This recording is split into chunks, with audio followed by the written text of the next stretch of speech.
नमस्ते, प्रणाम। आप लोग सुनिए, बेटा विवाह के गीत है, कैसा लगता है आप लोग ज़रूर बताइएगा। फुल वॉच करके वीडियो देखिएगा आप लोग और सुनिए आप लोग। धन्यवाद।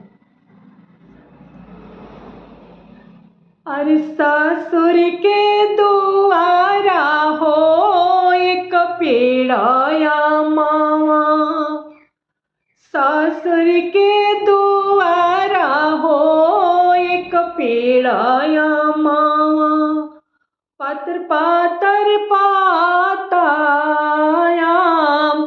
अमवा के पातर पातर पात, ताही ताले ठाड़ भैले दुल्हा कावन दुल्हा।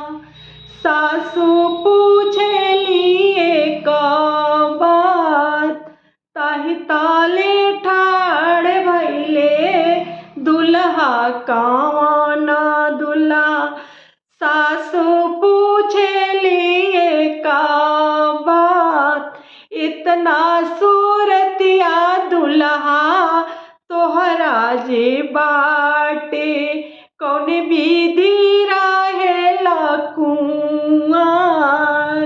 इतना सूरतिया दुल्हा तोहरा जे बाटे, कौन विधि रहेला कुंवार, कौन विधि रहेला कुंवार। पाप मोरे करिले दर दर बरिया, चाचा जोतिले कुरा खेत।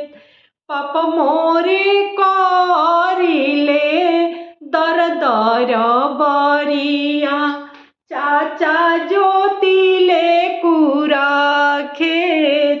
भैया मोरे करिले साहब के नौकरिया, ओही विधि रहिले कुंवार, ओही विधि रहिले कुंवार।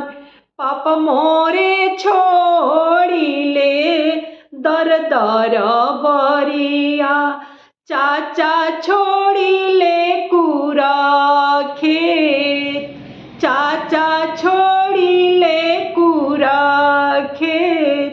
भैया मोरे छोड़िले साहिब के नौकरिया, अब मोरा होला बिया। भैया मोरे छोड़िले साहिब के नौकरिया, अब मोरा हो